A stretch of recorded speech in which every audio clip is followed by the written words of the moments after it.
we go. In order to work for the cotangent, what is the cotangent the opposite of, or the reciprocal of? Okay, so 1 over cotangent is considered what? It's tangent, right? So the tangent is the same thing as 1 over cotangent, right?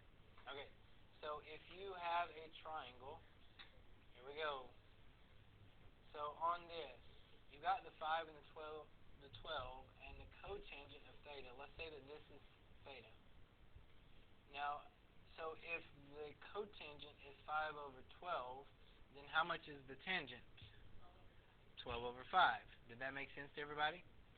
So the tangent of theta has to be 12 over 5. Everybody good with that? So if the tangent of theta is 12 over 5, that means this is the 12 and this is the 5. Yes? Okay. But what are we looking for? The secant, which is the reciprocal of what? 1 over what? Cosine of theta. So if I find the cosine of theta, then all I do is find the reciprocal of that, right? So how do I find this cosine of theta? What is it going to be? I'm looking for cosine of theta is what?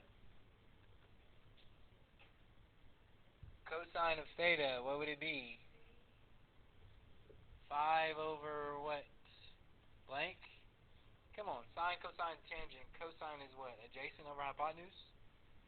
So 5 over x? Well, the problem is now we got to figure out how much x is. So how do we figure out x? Okay, based on all the answer choices, you might figure out it's either 13 or 7 or 6 or something. So what are you going to do? Pythagorean theorem? Yes? Unless you know your special rights.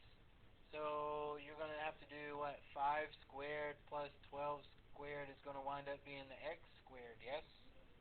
So x is going to be the root of 25 plus 144, which is 169, which the square root of 169 is what?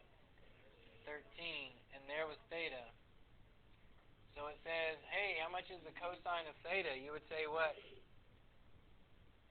Ooh, I got it. 5 over 13. So how much is the secant of theta? 13 over 5. So the correct answer is what?